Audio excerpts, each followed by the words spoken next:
Good morning. I'm pleased to present to you the Milwaukee Police Department's 2022 Violent Crime Plan. This plan provides an overview of our public safety efforts to mitigate violent crime. While MPD is committed to reducing all crime and indeed has strategies in place for other party crimes like reckless driving and human trafficking, we felt compelled to share with you our efforts to target violent crime in our city. Violence has traumatized far too many members of our community, and together we must do everything that we can do to stop the violence.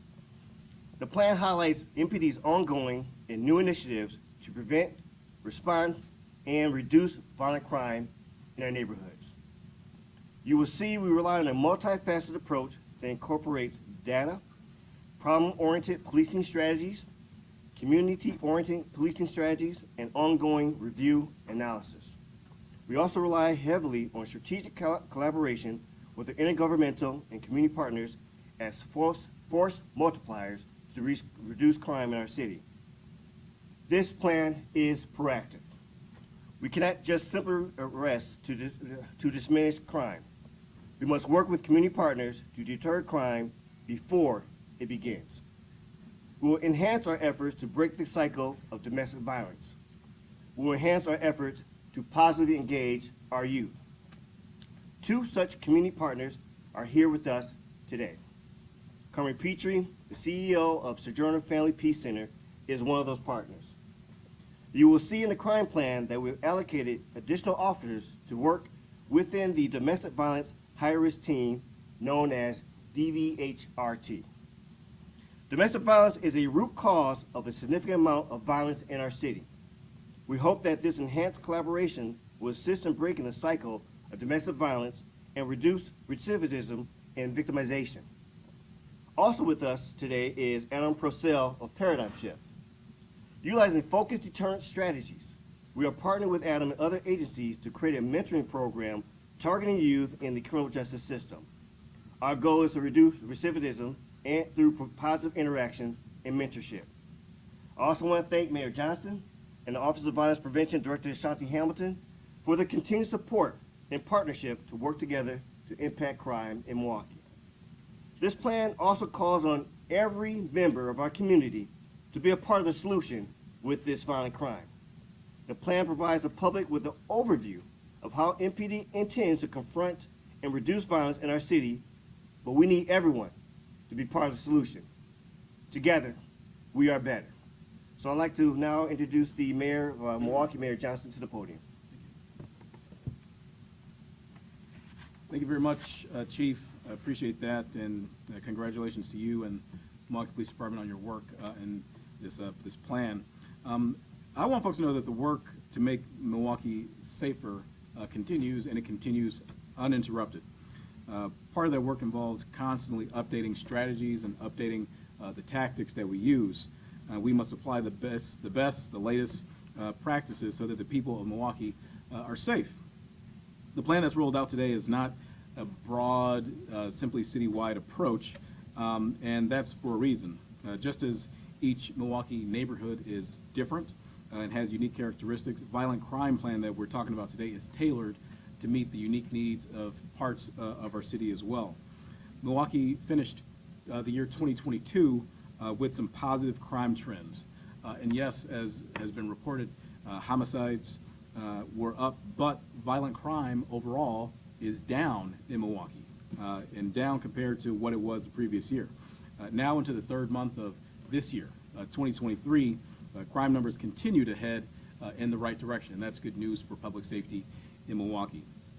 The numbers alone don't tell the whole story, because I want not just the numbers to reflect positive crime trends. I want the people of Milwaukee to feel safe consistently in this city as well. Just because car thefts are down markedly, that's no comfort to someone who just had her car broken into. Just because burglaries may be down, that means little to somebody whose home insurance has already been raised too high because of burglaries in their neighborhood.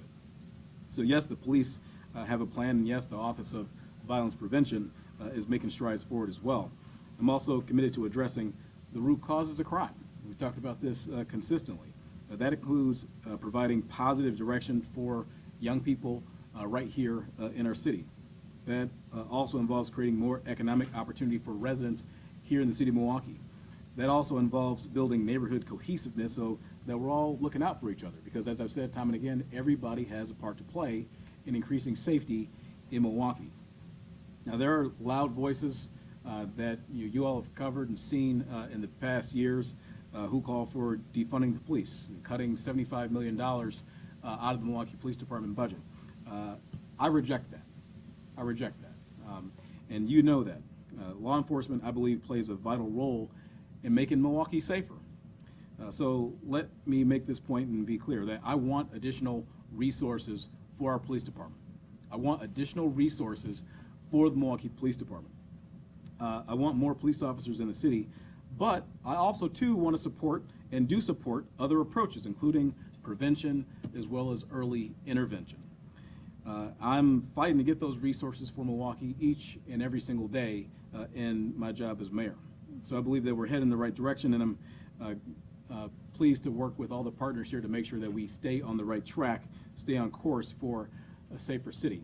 And so with that, I'm going to ask for the Director of the Office of Violence Prevention, Director Ashanti Hamilton, to take the microphone. Thank you, Mayor.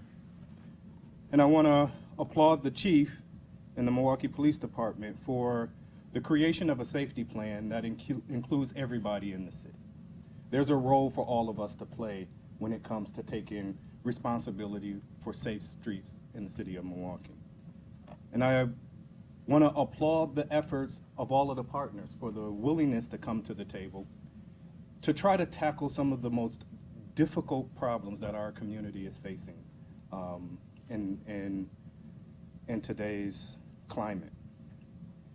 We have all talked about numerous times the multiple things that is having an impact on the rise in domestic violence, youth violence, and public safety in general in the city of Milwaukee.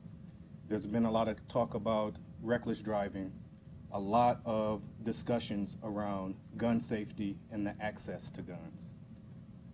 This approach encourages everybody to take a role into trying to tackle these hard issues. And I especially want to reach out and thank the mayor and the chief for highlighting the importance of prevention and intervention and creating an avenue of partnership to make sure that those who are in the trenches working in this prevention work can actually work with police departments as well as with communities on committed responsibilities to constitutional policing. Because building trust with police departments is an essential part of making our community safe. So that commitment and creating a table for community members to actually participate has been one of the strongest components of this safety plan, because we're stronger together. And that's been the message and the theme of the plan. And we're finding ways to be able to plug into the goals and the implementation strategy for community members in this effort. So we want to continue that partnership. We want to continue to build the relationship. And we want to continue to give voices to people in the community about what they would like to see in their neighborhoods. This plan puts a focus on that, and that's something that we continue to support. And so with that, I would like to bring up Carmen Petrie from Sojourner. Thank you, Ashanti. Good morning. Good morning. Good morning. Thank you for the opportunity to be here. You know, Sojourner's been in partnership with the Milwaukee Police Department since the mid-'80s. And for us, while change is very much needed in many areas, if you're being raped or stabbed or set on fire or strangled or shot, you need a public safety approach. There is a need for strong strategy within the police department and partnership. And so for us, the police department has been a vital partner because they're a front door for many people. And I've heard time and time again how compassionate officers make a difference in the lives of survivors.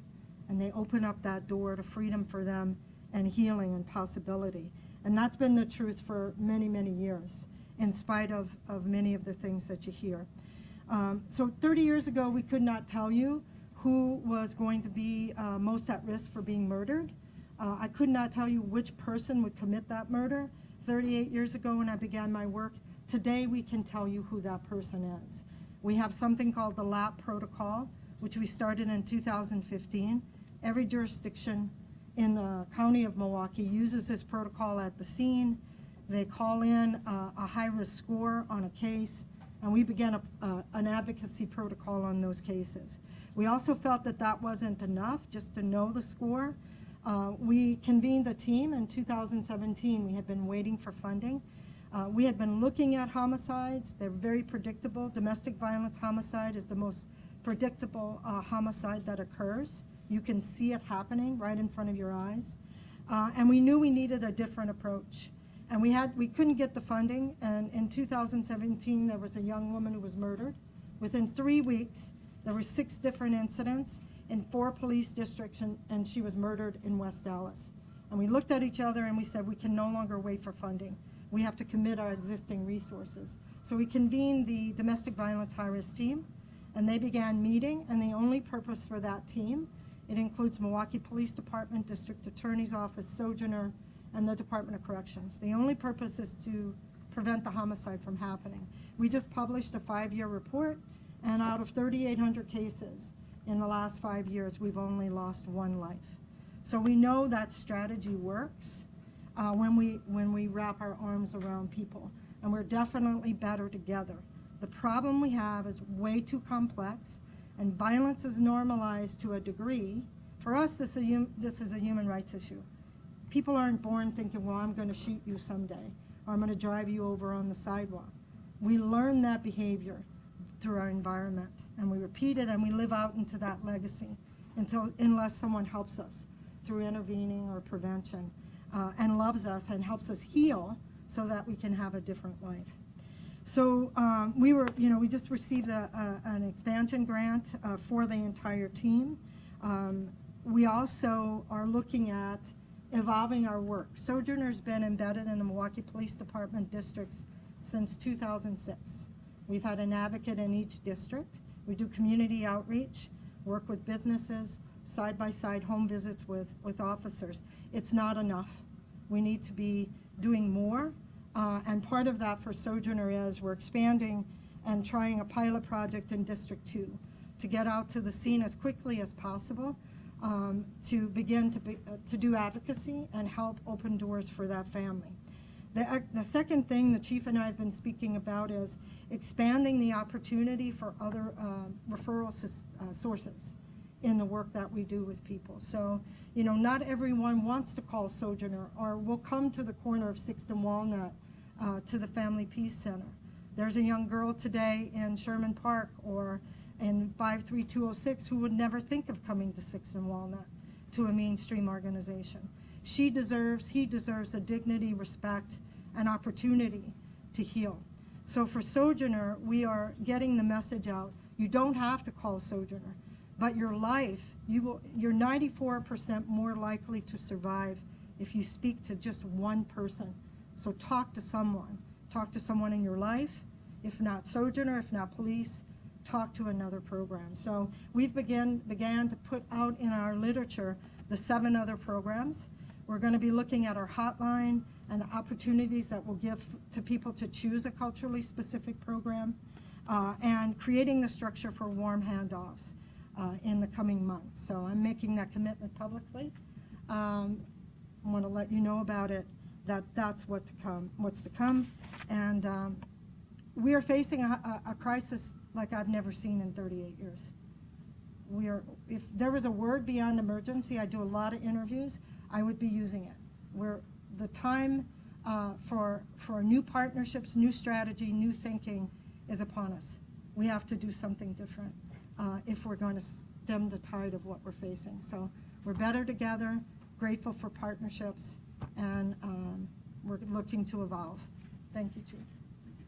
I'm going to hand the podium over to Adam Casale. Good morning. As I was listening to those distinguished people to talk, I couldn't help but wonder, the people on social media right now are probably blasting them, saying, what is going to be different? Same old story. How are you going to prevent crime in this city? It's sad because I feel the fact that I'm standing here proves that something different is happening. And to that end, I mean it by this statement. I was a part of the gun violence problem in Milwaukee via a life sentence handed down to me 3 days after I turned 15 for a homicide. I would end up being the youngest person in the state prison system, and I would serve a quarter of a century. So the mere fact that I am standing here next to the mayor, the chief, proves that something else is happening. Now, I want to highlight 2 innovations that nobody knows about. Stuff that happens where there is no cameras, rooms that they step into before he was the mayor, before he was the police chief, to prove that there are things happening within this city that are different. Being informally incarcerated and seeing so many police shootings involve those that just got out of prison and law enforcement. So rather than paint a broad brush of all officers are terrible, lean into difficult situations. I went to the police academy. I took their citizens academy to understand, while they peeled back the curtain, how officers are trained. We brought them into our space. They've been here. They eat dinner with the formerly incarcerated. Before a police officer receives a badge, they eat dinner. They break bread with somebody who has made a mistake. And they humanize one another. Traffic stops, where so many bad things can happen. Rather than point the finger and say, police officers are terrible, we brought in a full-size vehicle, and we flipped the situation. We have those that just get out of prison wear the gun belt, have a gun that shoots air, and they're the police officers. And the police officer is the driver. And we run them through real-life scenarios to help each side understand the severity of what can happen when tensions are heightened. And nobody knows about it. We're not trying to bring press there, no disrespect, but innovative things are happening. And to see someone who just gets out of prison get shot by the police officer who's the driver, and for them to understand this is how quick it can turn. For the police officer to understand what it must feel like for someone who just got out of prison who's on parole, to understand if I don't act in a respectful way, things can turn sideways very quickly. There are innovative things happening. You know, when the city lost a hero in District 4, the tears that this city shed, or the tears in Memphis when a community member died, what do they have in common? What do they have different? There is no difference, same salinity. The pillow doesn't care about the tears that are shed. So we, as opposed to stop pointing fingers at one another, saying, you're doing your job poorly, you're not doing enough. Rather than complaining about it, find an organization that is doing something. Lean into them, volunteer. The second innovation is mentoring. We're partnering with the MPD and bringing kids that are involved with very high-risk crimes. We're taking them outside of the city to, believe it or not, Governor Tommy Thompson's estate. Not by surprise. The person who incarcerated or built so many prisons under his tenure now saying that was a mistake, allowing us to use his estate to show youth that they do matter. There is hope beyond tomorrow. We're helping kids see via a program we're calling Mirror, where we vividly reflect the lifestyles that they're living by engaging with firearms. We're taking them to the Freighter Trauma Center, helping them see in a very trauma-informed care sort of way the repercussions of what happens when somebody gets hurt, when somebody gets shot. Innovative things are happening. And rather than pointing the finger and telling somebody, you suck at your job, you suck at making our city safer, lean in. Do something about it. This is your city too, media included. Highlight organizations, not the same tired old nonprofits, not the same for-profits. Find the people that are innovating in this space and help them. Because by helping them, by helping us, organizations like Partners in Hope and Paradigm Shift, you're making your community safer too. Thank you. I don't know if I want to follow up after that. Any particular questions? Yes, we're going to start from okay. You say you want more officers on the street, something that the community wants to do. How do you plan to achieve this, and how many of them do you have right now currently in the department? Officer? I'm sorry, I didn't. Can you Restate that again, sir. You say you want more officers on the street, and the community wants that too. How the department plan to achieve this, and how many officer positions the department currently has available? So it is no secret in regards that we're down, coming off of 2022 where we had a number of retirements and unfortunate resignations. The challenge is real in regards to what we're dealing with and the law enforcement community, which is not only a Milwaukee issue, this is a nationwide issue. Recruitment is an issue, and actually the mayor and I have talked many times in regards to what is that recruitment look like, some of the things that we've done in regards to the 30 by 30 initiative that we have signed on, talking more about recruitment videos, whatnot, but the mayor and other community partners have been very supportive in some of the things that we're able to bring more officers, the COPS grant.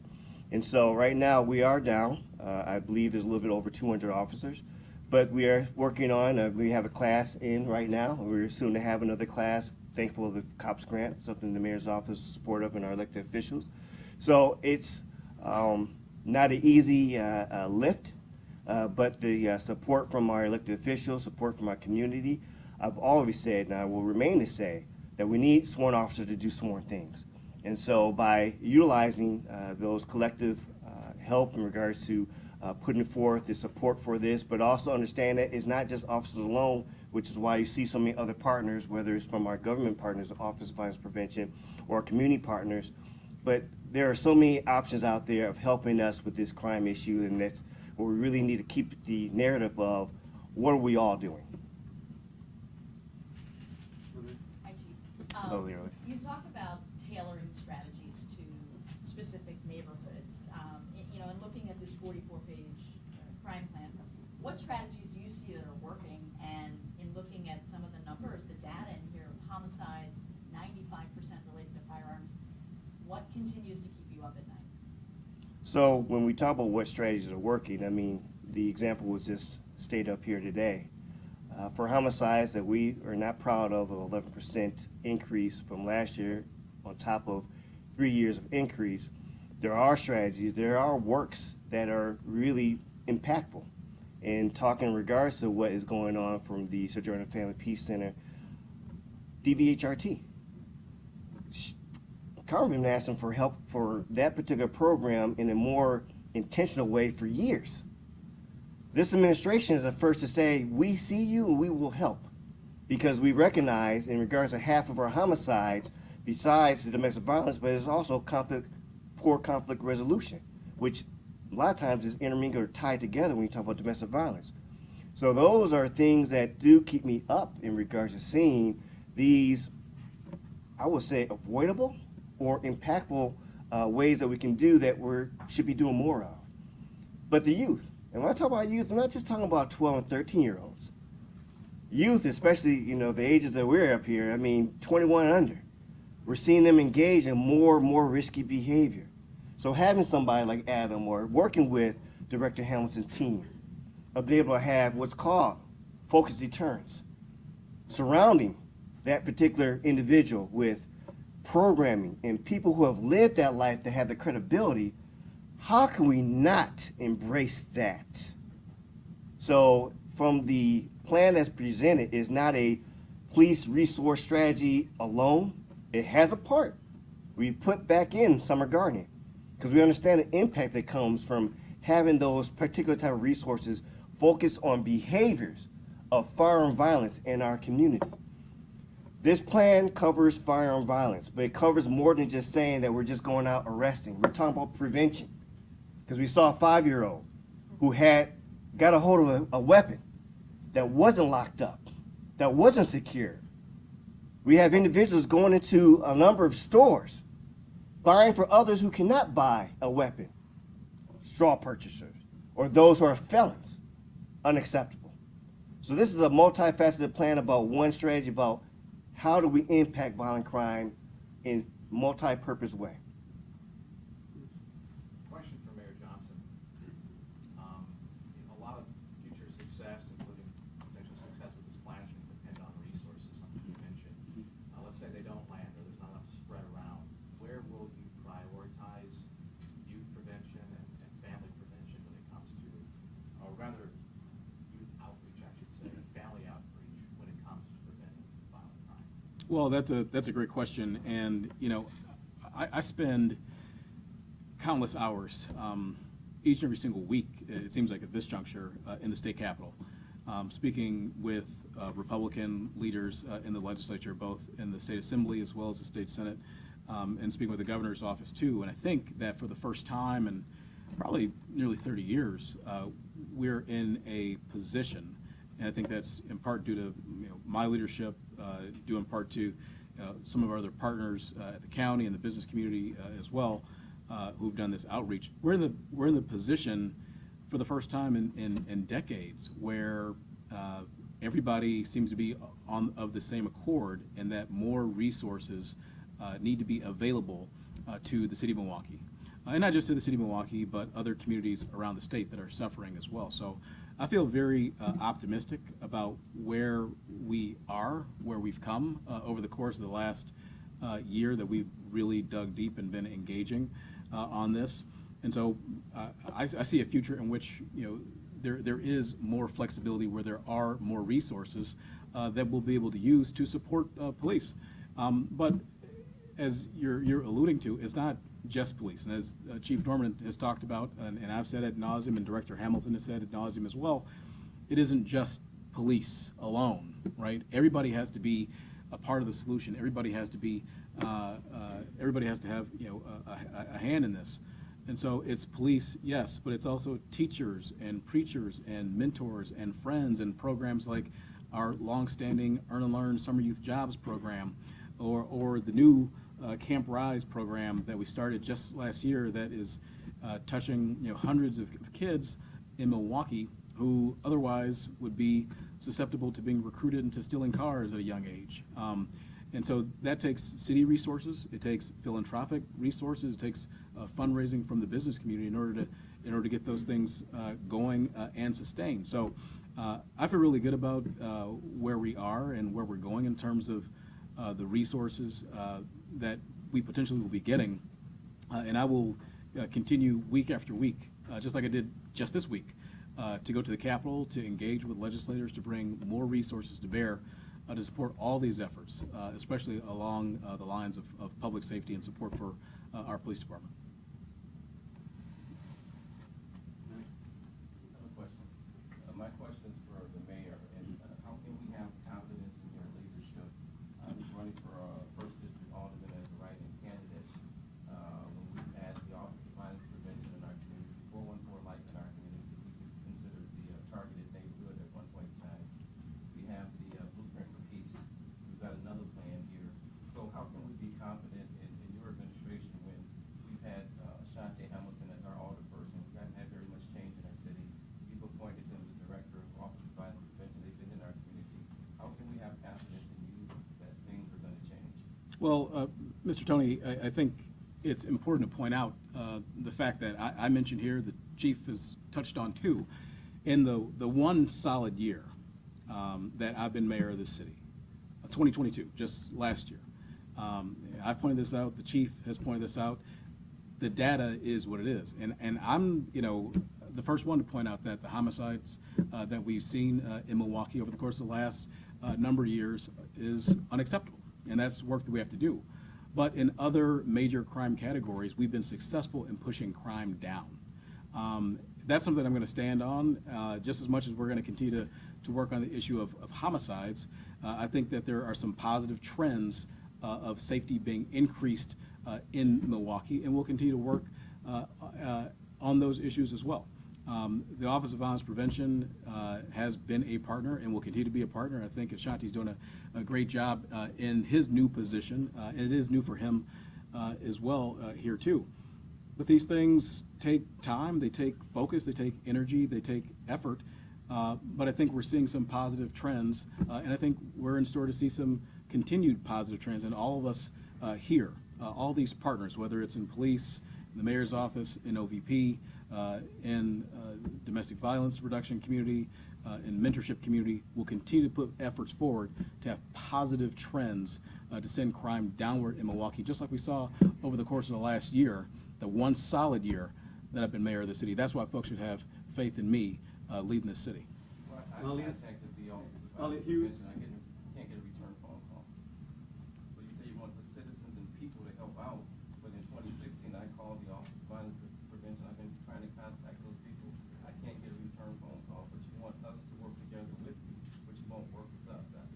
Well, we're committed to working with folks in the community, but we can have an offline conversation, Mr. Tony.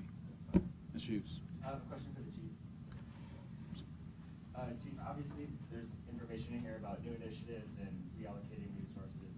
But there's also a lot of information in here, a lot of initiatives and strategies touched on that you've mentioned before publicly, just not in as much detail.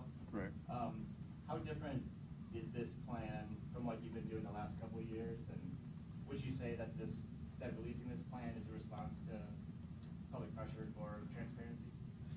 So there are things in that plan that we have been working on, have been part of the strategies that the police department put forth.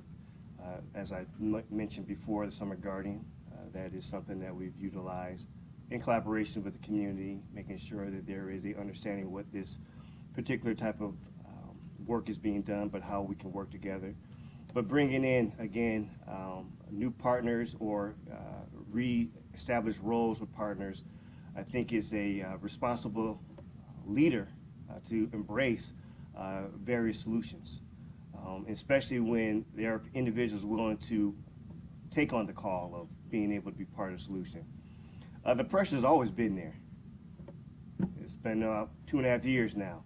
I don't think until I'm out of this office that I'll ever not have pressure. So understanding that there is a expectation to continue to recalibrate, look for new opportunities, being able to embrace, individuals who are looking to see how can they be a part of the solution in a different way. Embracing, they always say leaders are readers. I read and look at, what is a potential offering. We have to be risk takers to really make impact. Being comfortable is not acceptable, especially when you're serving the people. And so, yes, there is, oldie but goodies, but there's some new stuff that, listening to, Karen Petrie in regards to this is something that really is worth the department investment in. Let's see where this can go, especially when you have the evidence base of the success. We see what the problems are. Why are we not putting forth impactful and actual sustainable solutions? Because it's not enough just to send officers to a particular neighborhood, as we saw the areas of focus. It's about being multifaceted in your approach and utilizing all resources that people are willing to have that subject matter expertise and credibility. And through our collaborations, we talked many times about domestic violence, there are culturally sensitive groups out there. How can we tie that in to the overall solution and being intentional about it? Before we continue, is there any other questions for the mayor? Because you've got another obligation. Thank you. All right, Ashley? Appreciate you. One second. Hello, Ashley. Had a couple of quick questions about the DD effort. Is it MPD policy that all officers who respond to a DD call are required to perform the lab protocol? So that is something that, got to look at what that particular situation calls for. So I have to look into that and get back to you about that. I know that there's been a question asked in regards to some questions about a specific case, and just want to ensure that we, are answering correctly. Yes, but I'm asking just generally, what is MPD's policy about how officers are to use the lab protocol? Again, I'll look into it and get back to you. Okay, and then can any officer who takes a DD report refer them to high-risk team? So that is. Yes, they can, Ashley. Yep. Thank you. And they do, actually. You want to say something? Community partners can also refer to the high-risk team as well. So we expanded our partnership to include Alma as well, so. Chief, can you talk about what a district-level micro-crime plan is? Have they already been handed out to every district? And I see here about like a 6-month timeline. Where are we on this timeline? Are you expecting to see results? And can you break down what that micro-crime plan is and what kind of resources went into creating it? So utilizing our Office of Mapping, Analysis, and Planning, the statistics, especially for Part 1 crimes for violence, each district was charged with utilizing that information to create their own micro strategies for focus areas. And so within that particular violent crime plan, we have identified 12 areas where districts are saying, this is where we're going to put more work into because the numbers, the data, is showing areas of concern. And with that, they are expected to have their own respective crime plans in those particular areas. This is something that we talk about in our public safety review every week. This is something that's going to be monitored from the executive command staff in regards to where we were and where we will be. And I've always charged them to be creative. Looking at these particular micro areas, is it a particular block? Is it a particular couple of blocks that has a number of issues that can be addressed beyond just the Milwaukee Police Department, but with our governmental and community partners? And when I talk about community partners, it's more than just the ones that we are very familiar with, whether it's our Sojourner Family Peace Center or the Safe and Sound. We're talking about barbershops, salons. We're talking about individuals who have a stake in a healthy and impactful community. And so we're looking at it from a standpoint of what can we do when we see these particular numbers to see what's driving it, and that there will be, again, accountability measures that we're going to check on from the executive command staff to see that we're making that particular impact. As it says in that particular timeline, 30 days out, we're going to have things being initiated because of the release of the crime plan. But there's going to, again, be reassessed, reevaluated, looking to see if there's anything that we can change. But we have a pretty good, robust relationship with a lot of our governmental partners, a lot of our community partners, but we always can do more. I think my question is more for Ashanti, but could relate to you too, Chief. Do you want him to go first? Yes, sure. All right. I think it's relevant to ask what's the difference in this approach. We were here about like a month and a half ago where you talked about community engagement, hitting those hot spots. And since February, mid-February, like February 19th, we've reported on about 10 kids and teens that have become victims of gun violence. I mean, what does that say about your approach then? And again, talk about the difference now. What do you expect a different approach? It kind of seems like this terrifying trend is just going to keep happening. So if you can touch on the difference of this plan and the one last we talked about. Yeah, so this is the plan written out. So this is what we have been working with the police department with. There's a lot of data that's here that have identified those hot spots that the chief mentioned. We also have other partners that have a plan in the VR Fast team that are also working with the police department in these areas. And so there is a ongoing kind of process. I mean, since we were here in February, this is a document that the police department is putting out so that people can actually see what that plan is. He's actually laying out the community outreach strategy with some of the partners in that section of the plan. And so that fits with the activities that we plan on supporting in those same areas. But you talked about it last month, but the issue's gotten worse. So what does that say about this approach? I was just asking the chief, there are, since February, tangible changes in the DV area. So the chief has committed an additional 7 officers to the sensitive crimes unit. That's tangible. We're moving from 1 day a week to eyes on high-risk cases every day of the week. We've added an additional partner to the high-risk team. We have a robust DVCLO, so we need both a centralized and decentralized approach. We have the pilot project that the chief has approved that will be moving forward soon in District 2. So those are some of the things that have changed and will continue to change. And an example of the micro plan, so in 2010, there were 10 homicides in District 4, and we tried this approach. I've been asking the chief, I've been asking for a specialty team for years. So we brought down the homicide rate from 10 to 0 and kept it there for 2 years with a range of strategies driven by the captain in that district. So I know this micro plan is one that works. if we can get it up and running and sustained and directed by the people who know what's happening in that district. And it included on-scene response, specialty officers, work with businesses, working with other churches, schools, and community partners. So I think the micro plan is heading in the right direction. So I just wanted to jump in and say, we got $1 million grant from the governor's office. Before that money came through, the chief said, you have 7 officers that are going to be redeployed for attention to domestic violence. I think that's a tangible change. It is, So, absolutely. all right.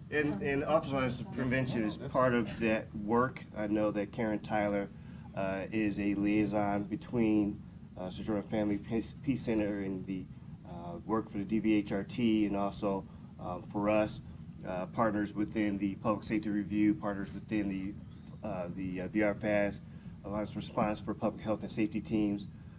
It's important for us to all know that the numbers that we're seeing, I don't point to any one particular individual to be part of that change.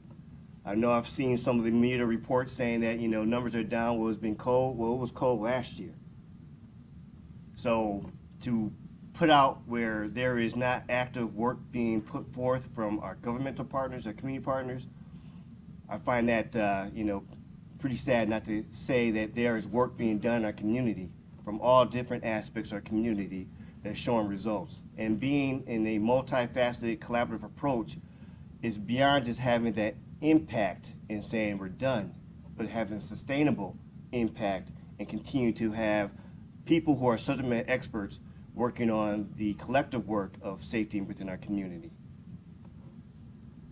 I have a question for Shanti or Adam. What's your approach to getting teenagers, youth, and listening to want to go to, organizations like Camp Rise? When you're a teenager, you want to do what your peers are doing. You don't want to go listen to elders talk about how to be good students. So what's your approach to that? Well, I'll start. Well, one approach that we're using is using a peer training approach, so that you're right. Sometimes they don't want to listen to older people tell them the right and wrong. But what we are doing is getting a lot of other youth who have decided to change course and give them training and use a peer relationship, peer training, peer de-escalation training. And it's been very effective in bringing having credible youth actually engaging in, who used to engage in that activity with them, actually bring them to some of the activities that they have now chosen to spend some time in. And it's been very effective in showing them that there are alternatives that are still cool, that is still fun, and it's in the realm of interest that they continue to do. So it's been a very effective strategy doing that. We've also taken to heart taking youth out of the city and having them engage in many of these activities outside of the city. Many of the youth have not experienced that, both in nature as well as other major cities, in a way where they could enjoy the city. And it's been eye-opening for many of them to know that this is within their grasp, whereas before it seemed like another world. So a lot of these strategies have been very effective in being able to reach youth, and then just being present in their spaces. So actually being invited and being able to be in their spaces, and then talk about some of these things in the spaces where they feel comfortable, has shown a sense of trust and the ability to, to kind of pull them out of certain activity. So it's been very effective with reaching some of the youth that are not just walking into some of the youth organization doors. The short answer is time. Resources is a little bit longer of an answer, and to understand that, you have to understand it cost us, this city, $428,000 to incarcerate one youth for a year. $428,000 to incarcerate one youth for 1 year. Imagine if you just took half of those resources and showed the youth that they matter beyond incarcerating them. And so for our mentorship program, we're actually employing a triangular mentorship approach. We're showing them their past, future, and present. So we have people like me with lived experience talk to a youth, and don't tell a youth what to do. I've never once told a youth, don't do this, don't join a gang, because youth know what to do. But let me show you what I did. And if you want to follow my footsteps, that is your right. Connect them with law enforcement. They can take you away from your family if you continue to engage in this behavior. And then using the restorative justice approach, we're taking them or showing them parents who have lost children to gun violence, to have conversations with them, to go to the gravesite, to sit in the bedroom where they've lost a young one, a son or a daughter, to build that empathy to show, look, this is what you're potentially doing to not only yourself, your past, your present, and your future if you continue on this line. So yes, I agree. Kids want to do their own thing. Youth want to do their own thing.